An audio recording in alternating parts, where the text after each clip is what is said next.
na magkakahiwalay din kayo. Sa pinagsisisihan niya. Ano yung mga pinagsisihan mo sa buhay mo?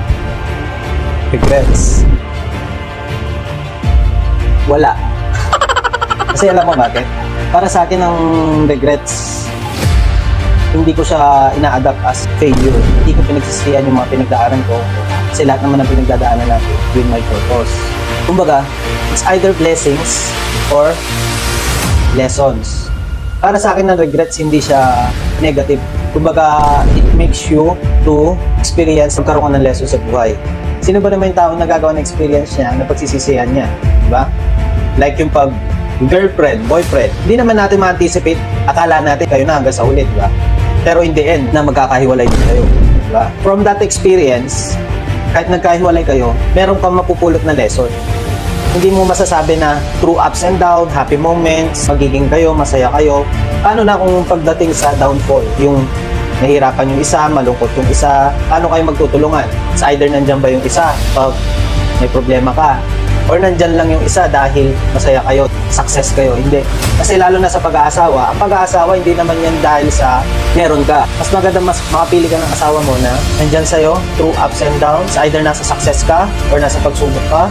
Yun yung dapat na makita mong partner sa buhay mo. Kasi kung mamimili ka lang ng partner sa buhay mo para lang magkaroon ka lang ng kaantado sa buhay mo, paano na kung nagka-problema ka?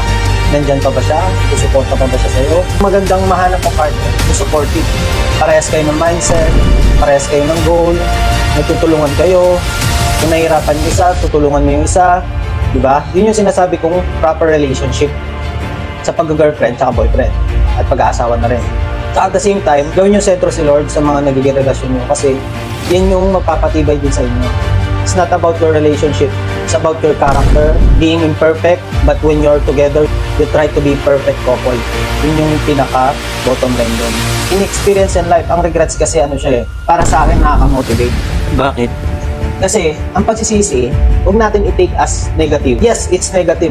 But, hindi mo naman masusolusyonan yun kung bibigyan mo na another negative. So, gawin mo ano yun, motivation sa sarili mo, na ganito yung na-experience ko. At least next time, alam ko na yung gagawin ko.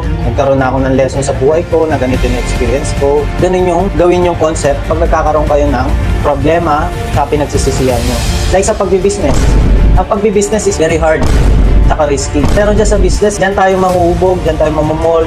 Hindi lang yung experience natin. Tayo ka ng business, magaling ako sa ganito, magaling ako sa sales, magaling ako sa marketing, magaling ako sa calculations, sa mga hindi. So, ang pagbibusiness in general, physical, mental, emotional, talagang hahasain ko niyan. Magkakaroon ko ng challenges, magkakaroon ko ng problema. Yun yung magiging lesson mo. Huwag mo i-take as pagsisisi na bakit ko tinuloy itong business na to, na ganito pala kahirap. Kasi part yan ng journey mo. Process yan na pagdadaanan mo bago mo makuha yung goal mo, ang failure. Kaya huwag natin i-take as negative pag tayo ay nagkakamali sa buhay, meron tayong problema. Focus lang tayo sa solusyon. Kasi in time, pag nasolusyonan mo yan, naiisip mo na lang, ay ganito pala yung dapat gawin, kung may problema ako, ganito pala yung dapat na ginagawa, ano yung mga alternative solution, ganun dapat. Tsaka ang regrets, yan yung nag-resulta na nagkamali ka. Negative action mo, negative decision mo, tama? Ngayon, magiging positive yan kasi magkakaroon ka ng lesson paano mo masolusyonan.